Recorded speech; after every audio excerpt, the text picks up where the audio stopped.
everyone. Welcome to the MOBB Mentality Podcast. This is the podcast made for moms of busy babies. And we have with us today a very, very busy mom that is just coming off of having her second little one and really just getting back even into the workforce, right? Yes, yes. In fact, I still have 4 more weeks of leave before I get back in the hospital. So, Oh my gosh. So we are catching her like in the midst of all the chaos of having a newborn and a kind of toddler. Not quite yet, I feel like. It's still another little one. So, Caitlin, welcome. And I am so excited for you to be able to inspire and share some of your story with so many listeners today. well, thank you. Thanks for having me on here. So, would you mind just giving us a little bit of background? Tell us like what you do professionally, how old your kiddos are. Okay, so my name's Caitlin. I'm a registered nurse. I work part-time usually at Norman Regional Healthplex. I work on an orthopedic floor. So it's 12-hour shifts, but just a couple days a week. I have a husband who's an electrical engineer. I have a 2-year-old. He just turned 2 a couple months ago. And then, as Stacia said, we just had a baby 8 weeks ago. So he's 8 weeks old today. So right now I'm on maternity leave still. My husband is back at work, so I'm with the kids all day long. So, What's a um, recent mom victory for you, even just this week? well, you know, a recent mom victory. Yeah, it's so important to acknowledge and celebrate victories because we see everything that goes wrong, not what goes right, right? That's Um, right. I was on time getting my kid to his parents' day out thing every day this week. And the week before, I was not. So that was my goal this week, and we did it. That is a big accomplishment, and whenever you have 2, it becomes a whole lot harder to get out of the door. You would not believe it until you experience it, would you? No, and I mean, having a 3-year-old and then having the 9-month-old myself, I'm just like it's like both of them wanna be carried half the time, and you're like, "Okay, how are we gonna do this?" And all the luggage that we seem to have with us, we have to take it everywhere. Yes. So Hmm. many things. So, Caitlin, I really even just wanted to have you on because you have a super impactful story. If you wouldn't mind sharing, it's like I know that you started with David in the Inner Anthem Academy and kind of transition. You started training with David years ago, and then we'll kind of like fast forward to where we're even at today. So, how did that journey start for you? And then let's fast forward to where we're at, even kind of like right now over the past 2.5 years ago. Okay. So, probably like anybody else in the world, especially women, I've kind of struggled with weight and body image. We didn't invite that fly here. No, he's not invited to the podcast. Um, so, in high school, I found myself pretty overweight. I graduated at 185 pounds, so technically obese. When I went to college, my husband and I made this pact for like, we're going to get healthy. And both of us lost, like, I don't even know how much, but I got down to a healthy weight, kept it there for a while. He did the same. And a couple years later, my dad actually started working out with David. He was in a studio and just did workouts. We didn't really focus on nutrition. But I started working out with him just for fun because I was getting married and I wanted to look killer in my wedding dress, right? Oh, yeah. So ever since then, that was like 12 years ago, I have been working out with David. But through pretty much after I got married, I was 21. So what happens when you're 21? You can get into bars. I went out a lot. Successful. I went to college. I graduated. But Yeah. I had a social life too that revolved a lot around food and drinking. Mhm. And in my mid 20s, I gained 45 pounds, I believe. And I got almost up to 200 pounds in my mid 20s. And keep in mind, all this time I was working out with David, but I didn't realize how bad my relationship with food had gotten. Yeah. And That's so really let's fast forward. significant. It is, yes. So we'll fast forward to, I think it was maybe 2017. He introduced me to counting macros. Mm-hmm. And that 100% changed my relationship with food. Up until that point, I saw food as the barrier, the thing that kept me from achieving the weight that I wanted. Like, I loved food, but I hated it at the same time because it's what was keeping me from my goal. And I knew that, but I wasn't doing anything about it. But he showed me that food is actually the tool to becoming healthy, like using food and eating it in the right proportions and distribution of the macronutrients. That's actually what helps you get there. It's not about holding back from food. It's not about, keeping yourself away from it. It's just knowing what those numbers are. Mm-hmm. Yes. So even with, why do you feel like your relationship with food had gotten so bad? I don't know. I used it to entertain myself. Okay. And it's like, I don't know, maybe the more bad it is, like if it's delicious, I mean, I ate burgers and fries and beer, and it's like, that was fun. But it led to a place where I was so unhappy because I had a closet full of clothes that I could not wear. I hated getting dressed. I hated summertime because I had to expose more of myself, right? Yeah, definitely. And I can relate in so many different ways because, like, whenever I started my own health journey, it was basically like right in my early 20s and very similar. It's like I had gained 40 pounds and I was like, what the heck? Like, none of my clothes fit. And it's like I wanted to say that I was confident and I was like putting out that I was confident. But in all reality, it's like I knew that I was extremely unhealthy. Like, I couldn't even run anymore. It was like, what is wrong with my body? Like, my body just does not want to listen to what I'm telling it to do. And that's a really bad feeling. Yes. Yeah.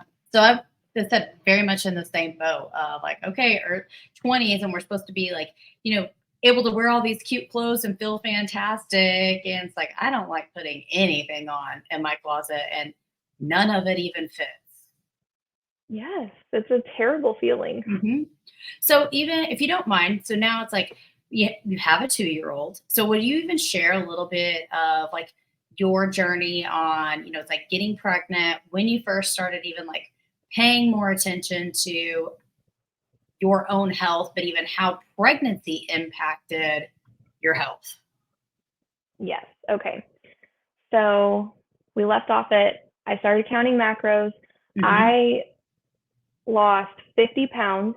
My whole family lost weight. And my husband lost 40 pounds. My dad lost weight. My mom lost weight. And we were all very happy, healthy, feeling good. And I stayed there for 3 years before we got pregnant. And getting pregnant was a process for us. We have male factor infertility. Okay. So we ended up having to do in vitro fertilization, which is a long process that can be kind of hard on the woman's body. But they take eggs from me. They took a sample of my husband and they made babies for us. And so that's how we got our 2-year-old. I entered that pregnancy at a healthy weight. But then, and I had been at a healthy weight for 3-4 years and feeling great, exercising, all the things. And that pregnancy, I just lost it. I lost the mindset. You hear the things, eating for two, and all the excuses. I let that get to me. And I should not have, but I did. And I gained 60 pounds with that pregnancy. Okay. And the whole way I told myself lies. I was like, well, when he's born, you'll breastfeed. It'll come right off. You've done it before. It's easy. And it didn't. Mm-hmm. It didn't. And it was very hard mentally. Yeah. Would you mind like sharing some of that? It's like mental head trash and like what some of that back and forth was, that internal conflict with yourself? I think I was just confused. I don't know if for one, I know I wasn't tracking. So that's a lie right there to say, I know I'm doing all the right things. I'm eating what I'm supposed to. No, you're not. How do you know that? People sent me, and I'm so grateful for this. I was so loved after I had my baby. They sent all kinds of food. And instead of freezing it and using it here and there, I just gobbled it up because I was breastfeeding, right? You need more calories when you're breastfeeding. Those calories don't need to come from cookies. You still have to have your distribution and make sure you're hitting your protein target. And I know for a fact I was not, even though at the time, I guess I was lying to myself and said that, well, you know what you're eating. You've done this before. You don't even need to track. You've got this. And so time went on, and I think I shifted my focus of finding happiness in being a good mom. And while that does give you a lot of pleasure, there's still something missing. Like I knew I was capable of more, but I didn't even know what it was. And it wasn't until David had this, you and David are always putting inspirational videos, like reach out to me. And one of them just clicked. And I was like, I know I can do better. And I just cried. And so, yeah, unfortunately, it took way too long for me to do that because we were already in the process of doing the embryo transfer for my second pregnancy. So I started my second pregnancy 20 pounds heavier than I should have. But because I was in the Inner Anthem Academy, I was able to gain a much healthier amount of weight during pregnancy. And I just felt so much more in control. I'm grateful. Oh, that's amazing. I think you said something so significant on it's like, so we become a mom, and especially as a first time mom, it's like we want to do the very best that we possibly can. And it's like we have this new little life and everything revolves around them. And our main objective is like, we want to be the best mom that we possibly can be. And it is so, so easy just to let yourself like become second best and or third best or the very last person that we even think about. And that's just not right. Like we think we're doing the best thing like for our kid and for our family. And it's like when we're not well, like, there's just something in your gut. It's like, I'm not healthy. Like I'm not taking care of me. I'm not well. And how are we actually supposed to have the energy and the focus and the attention for baby and everybody else when we're just putting ourselves on the back burner? Mm-hmm. Mm-hmm. What was that? Do you even remember? You're just like, okay, something just hit you right and you just cried. Like, do you remember what kind of things like went through your mind that you said, I could be doing better? But it's like, what hit you that like, something's going to change? It was a story on Facebook. So I don't know what it was, but I had to look this up because I was curious. I sent a message to David, whatever the video was that he posted. I said, I watched this and it brought all the emotions. I cried tears that I didn't even know needed to come out. I'm yearning for more, but I feel stuck. I'm getting in my own way. I know all the objective tools and things I need to do. So why do I keep getting in my own way? I need help and I hate asking for it. Why did you hate asking for it? I think I had gotten so cocky and confident because I looked so good for 3 years that I was like, I don't need help. I've got this. He's already taught me all these things. So I felt stupid asking for help again. No, I've been there. And like you brought up numerous times, like you think you're doing all the right things. And then it's like, we're so caught up in these feelings. It's like, I feel like I'm doing the right things. And it's like, we don't have any evidence. We don't have any proof to back it up. And I had a clinical supervisor once tell me that she was like, your feelings aren't facts. And I was like, that always like stuck with me. And it still like has this like little punch. And David uses it against me sometimes. And And because it's the truth. And like we feel like we know we're doing the right things or we have these tools. So we're like, I should be able to do this. Like it shouldn't be this hard. And bottom line is sometimes we need a push and we just need some help. Hmm. What are some of those like limiting beliefs that you overcame and that you constantly, even maybe even now, have to challenge within yourself?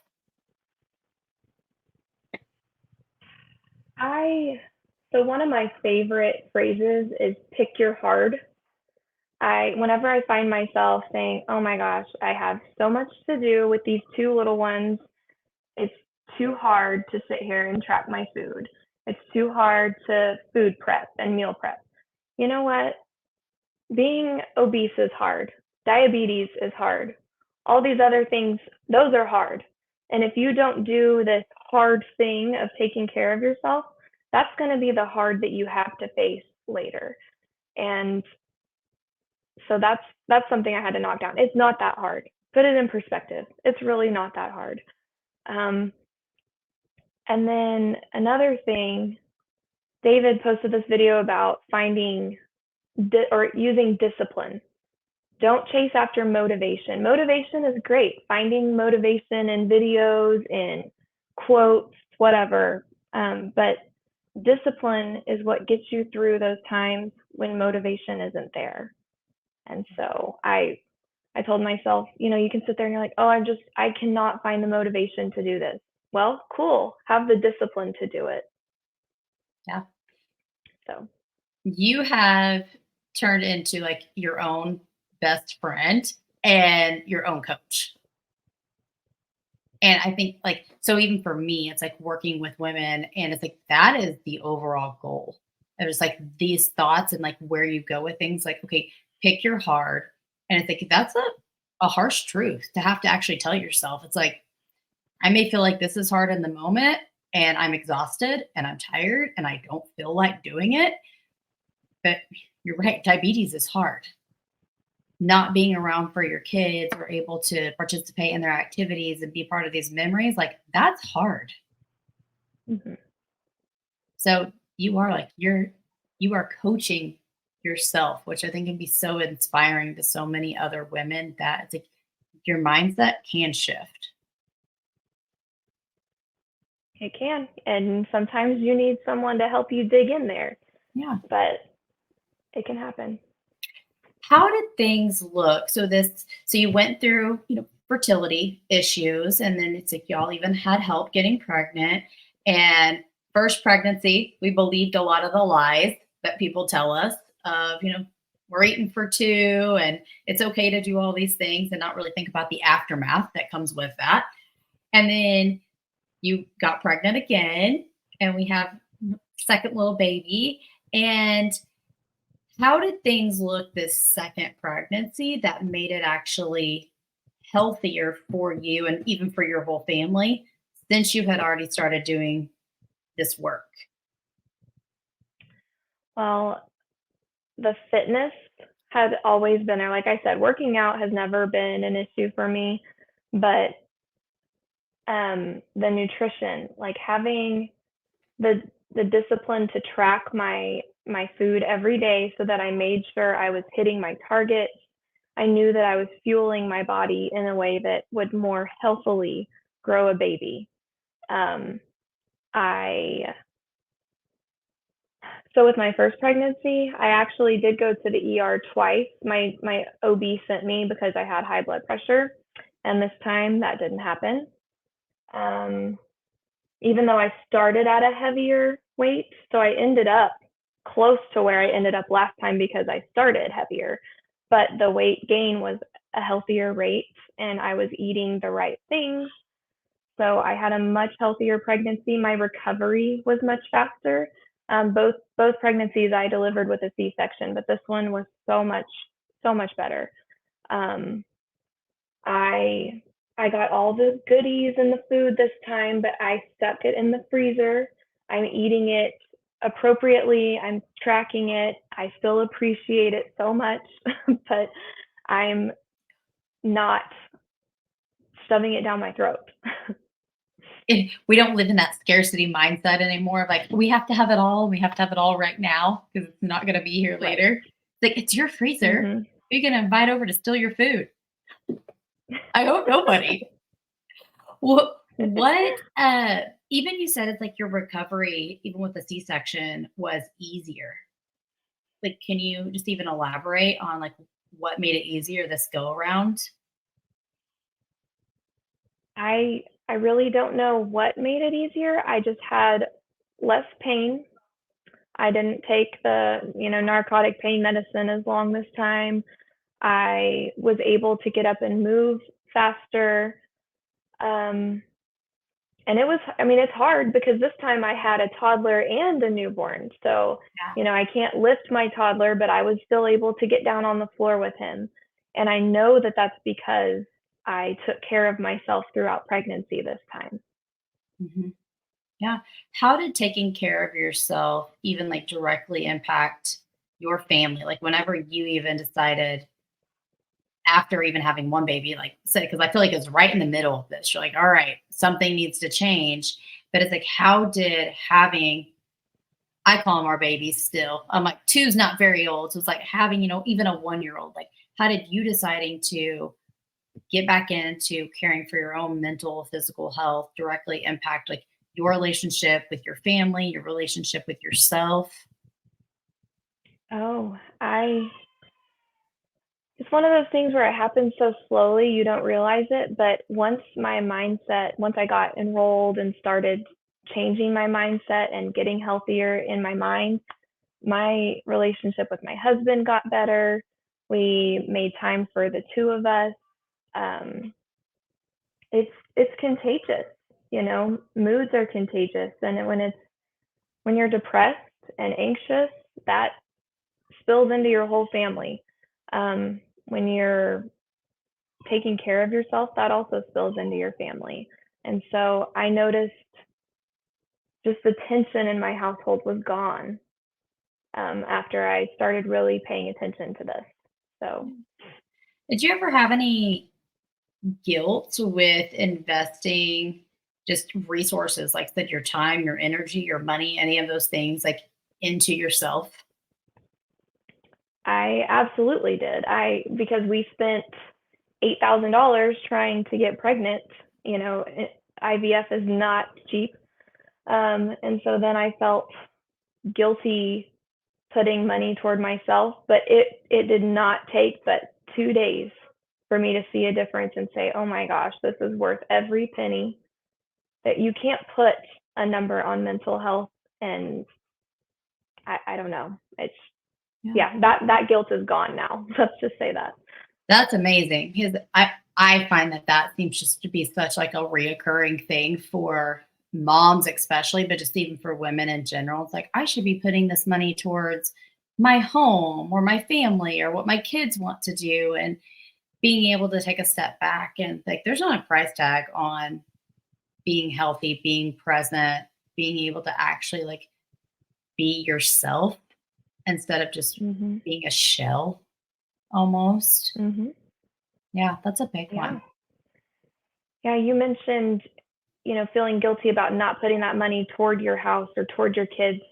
You are putting it toward your house and your kids. If you are putting it toward making yourself better, your whole household benefits from that. Your kids benefit from that. And so I don't know, it's so important to see that. Yeah. What would be some advice that you would give to I want you to give advice to two women, two in two different spots. One that is trying to get pregnant, that is like, okay, I'm not so healthy and I want to have another baby and I'm getting pregnant. And then the second one, even a new mom that is like, okay, I don't want to end up in a state of like postpartum depression or just not is it unhealthy. What's some advice that you would give to those two different women? So some people would probably say, why in the world did you jump into this when you're getting pregnant? That's not the time to try to lose weight. It's not about that. Having those tools throughout my pregnancy. Yes, it's kind of weird that I enrolled in this program and watched my weight go up instead of down, but it was supposed to go up, and I watched it go up in a controlled fashion the way it was supposed to be done. So don't think that you're not in the right stage of your life wherever you are to not start doing this. Now is the right time no matter what. If you're trying to get pregnant, don't wrap your whole life around that. Focus on being healthy, and that's where your happiness will come from. It won't come from getting pregnant. It'll come from taking care of yourself. Because I found that I actually, after I had my first baby, I went back to work. I wasn't losing the weight. I ended up having to like up my antidepressants that I was already on, and I didn't realize that what I really needed was to talk to somebody and get back into that right mindset. So Oh, that's so important. That's significant. Really significant. So what about our second woman? That's the new moms. Yep, the new mom. Don't put all of your worth in your child. Don't how can I say this? Don't find your happiness. Don't define your happiness in the kind of mom that you are. Yes, it's important to be a good mom, but you still have to have a sense of self. That's what put me where I was after Raylan was born, my first son, was that I put all my energy into making sure his life was perfect or whatever, and I didn't make sure my own life was taken care of. So yes, take care of that new precious life, enjoy it, but also keep your sense of self and feed yourself with what you need to be, not food, but Right. give yourself the type of attention that you deserve. Yeah. Both of those. That is such good advice. And I think it's hard truths that it's like we feel like we're not being a good mom, or we're like, oh, I mean, I've had people come at me and say stuff like, oh, you can't put yourself first, like over your kids. Like, what kind of mom are you? And I'm like, I feel like I'm actually a lot better mom because I take time for myself to, even if it's just to go for a walk or instead to work out. And like my kids are watching that. Like I would not have the patience or the energy to keep up with these little crazies if I did not do those things. So exactly. Such an important, like I said, important hard truth for women moms to be able to hear and to know, to give yourself that permission. Like it doesn't make you a bad mom. It doesn't make you a bad person for actually putting yourself at the top of the list. Yes, I love that you preach that message. It is not out there enough. So just keep doing it every day, please. Yeah. Thank you. That's super important for me to hear because it's one of those things that I feel like it really is at the core of even who I am. And I've had to become this person. Like even with you, it's like, it's like you've had to become this really strong minded, disciplined person. And we can go through even different phases of life. It's like we can have it and then it can kind of slip away and then we can have it again. And for you to be able to coach yourself, like I think that is just so important. Thank you. Yeah. Thank you for sharing all this. I appreciate you so much. And so Caitlin's been part of our academy for quite a while now. And I know that you are more than willing, said, to share and even be a resource. So if you don't mind, I want to be able to even just tag you in this so people can reach out if they have any questions or maybe just even need a little bit of inspiration. Yeah, absolutely. I'm very passionate about infertility. I'm also a nurse, so it's, anything healthcare is awesome to me, but I'm still in the middle of getting back to where I want to be. I don't want to say back to. I'm looking forward, but I'm still in the middle of getting to a healthier weight, and so I'd love to have anyone along this journey with me. That's awesome. And just like FYI, like you got released and like right at 6 weeks of even getting released, she was working out. Like you were right back. I couldn't wait. I know. You messaged me even like days before. You're like, I'm gonna like I'm getting right back to it. Yes. Yeah. I love it. Well, thank you so much for joining us. And thanks everybody for listening. And I appreciate Caitlin. Thank you. Thank you.